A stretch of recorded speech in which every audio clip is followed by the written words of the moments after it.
Bonjour chers collègues et bienvenue à cette session sur l'analyse de risque à l'importation dans le cadre de la PPA. Gregorio vient de présenter clairement les différents outils permettant de faciliter la continuité des opérations en cas d'impossibilité de récupérer un statut du pays ou zone indemne et les différences entre ces outils.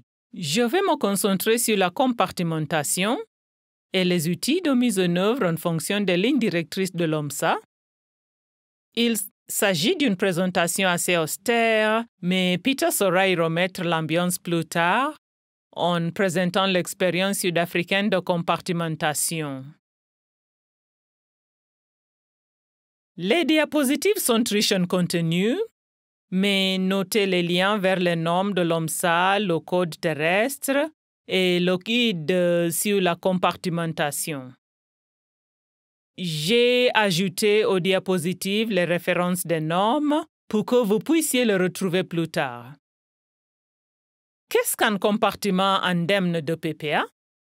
Comme l'a expliqué Gregorio, nous avons une sorte de bulle comprenant une sous-population de ports indemnes et tous les établissements et composantes associés, y compris l'identification des établissements et leurs relations fonctionnelles pour protéger le statut du compartiment vis-à-vis de la PPA.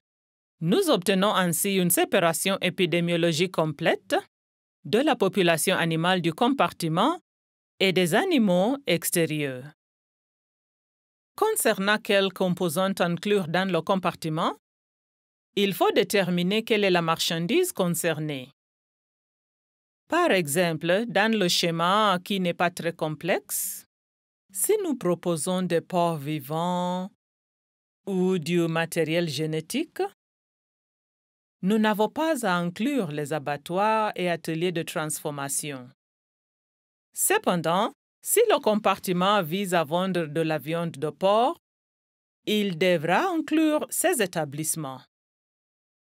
Fondamentalement, toute unité fonctionnelle en aval, jusqu'à la sortie de la marchandise ou du produit du compartiment, on fait partie et doit présenter le même statut sanitaire.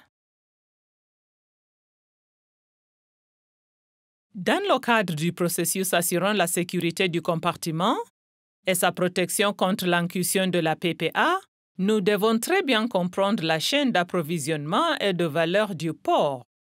Cela permet alors une évaluation approfondie des risques pour tous les points d'introduction possibles de la PPA.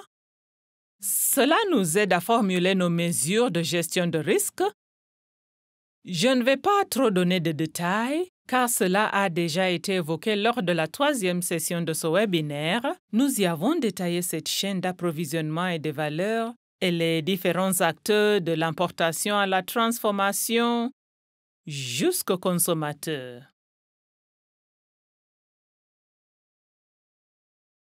Compte tenu du large éventail de voies épidémiologiques pouvant mener à l'introduction de la PPA dans un compartiment, il doit exister un système de gestion de risque de biosécurité conçu et adapté à cet environnement de risque en particulier.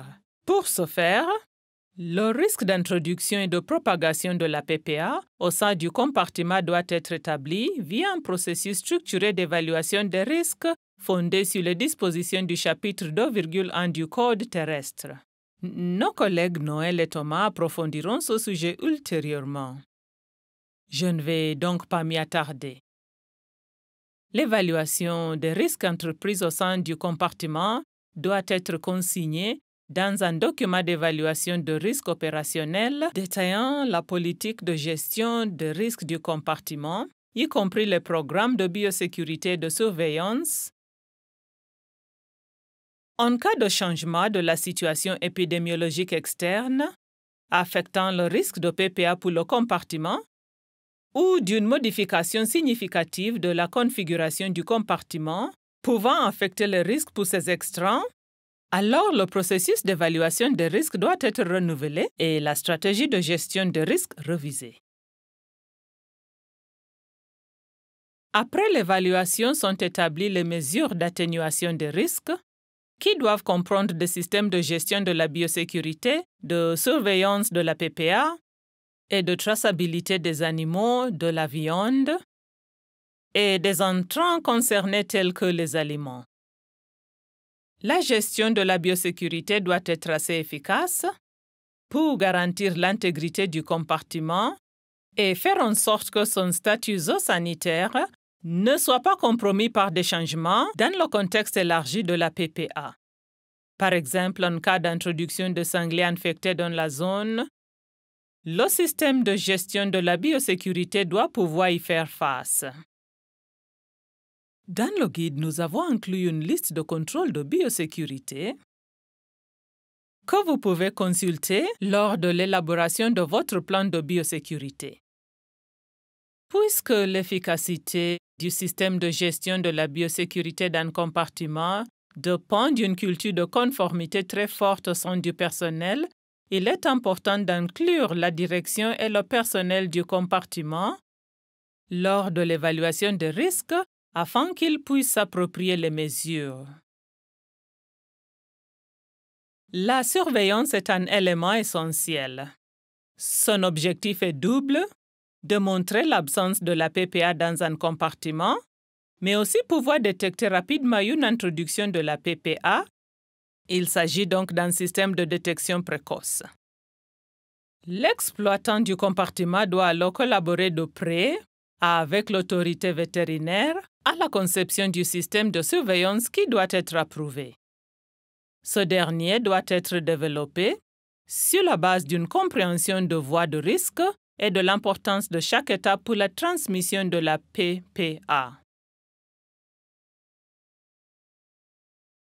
Dans le cadre de la surveillance, il faut définir clairement ce que sont un cas présumé et un cas confirmé de PPA, qui justifierait ensuite une enquête et une notification. Les analyses devraient être effectuées par des laboratoires agréés dont les procédures sont conformes aux normes de l'OMSA et répondent aux critères de qualité en termes de sensibilité et spécificité. Au sein du compartiment, plusieurs outils peuvent être utilisés, par exemple une surveillance clinique, une surveillance syndromique à l'aide des données de mortalité, une surveillance ciblée et une surveillance dans les abattoirs. Un autre aspect essentiel assurant l'intégrité d'un compartiment est un système d'identification et de traçabilité. Ainsi, les animaux, les produits et les entrants doivent faire partie d'un système d'identification et de traçabilité permettant un traçage et une attribution fiable tout au long de la chaîne d'approvisionnement du compartiment.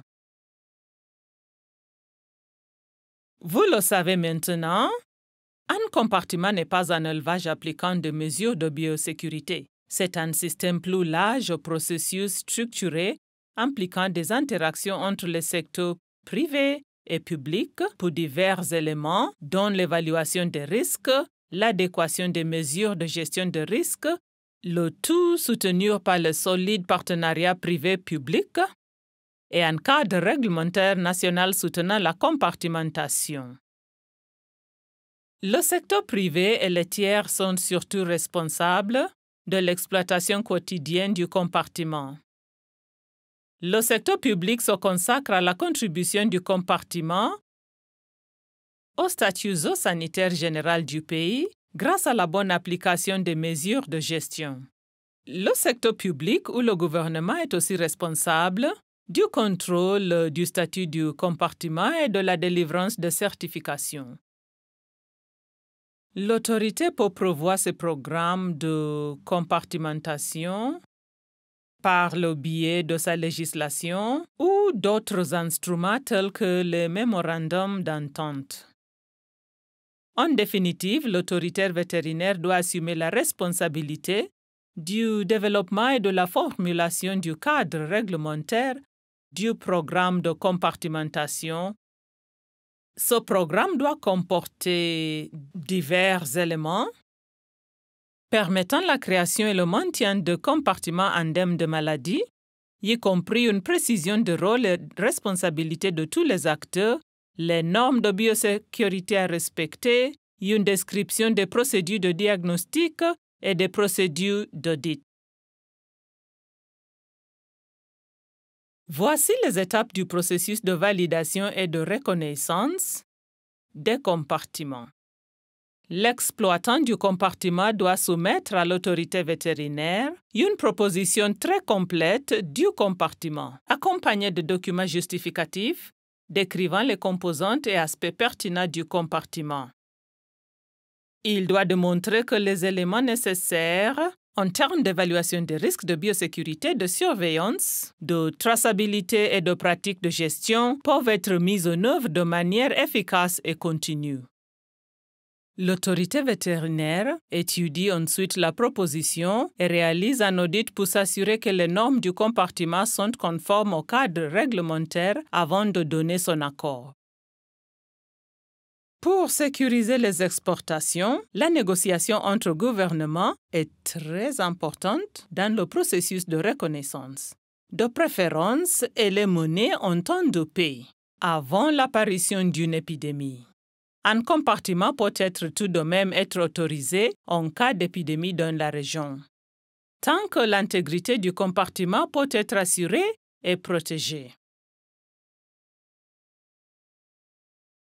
Une fois un compartiment indemne de PPA officiellement établi et approuvé, son exploitant doit collaborer étroitement avec l'autorité vétérinaire pour le préserver et s'assurer que les systèmes de biosécurité, de surveillance et autres sont opérationnels et efficaces. En principe, un compartiment agréé doit présenter une gestion solide de la biosécurité, capable d'assurer le statut indemne de sa sous-population animale et de résister à la pression externe liée à la PPA.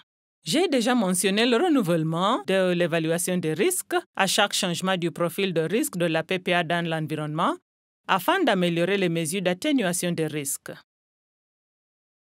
C'est pourquoi, en cas d'introduction de la PPA dans la zone, pas dans le compartiment, à l'extérieur, un temps d'arrêt minimal est attendu afin que le commerce de produits du compartiment puisse techniquement se poursuivre ou n'être interrompu que partiellement. Afin de soutenir cette démarche et d'assurer que le statut du compartiment n'est pas affecté, il convient de respecter les principes évoqués par Gregorio, une confiance mutuelle, une communication rapide et une transparence sur l'occurrence de la maladie entre partenaires commerciaux ainsi que des enquêtes épidémiologiques qui doivent être menées à temps. En cas de suspicion de PPA dans un compartiment agréé, sa certification doit immédiatement être suspendue jusqu'à preuve du contraire. Si la PPA est avérée dans un compartiment, le processus de certification de ce dernier, enfin, sa certification doit être révoquée. L'OMSA et ses partenaires commerciaux doivent être prévenus au plus vite. La certification des produits issus du compartiment est interrompue et un rappel est initié en cas de risque de contamination. La réhabilitation du compartiment par l'autorité vétérinaire n'est possible que lorsque l'absence de PPA dans le compartiment est avérée. La période de recouvrement dépend du temps nécessaire pour les enquêtes épidémiologiques, la mise en œuvre de mesures sanitaires, de surveillance pour démontrer l'absence de PPA et de mesures correctives visant à fournir une assurance avant que l'autorité vétérinaire ne puisse rétablir le statut du compartiment. Ma présentation touche à sa fin et j'ai maintenant le plaisir de donner la parole à Peter qui va vous présenter l'expérience de compartimentation en Afrique du Sud. Je vous remercie.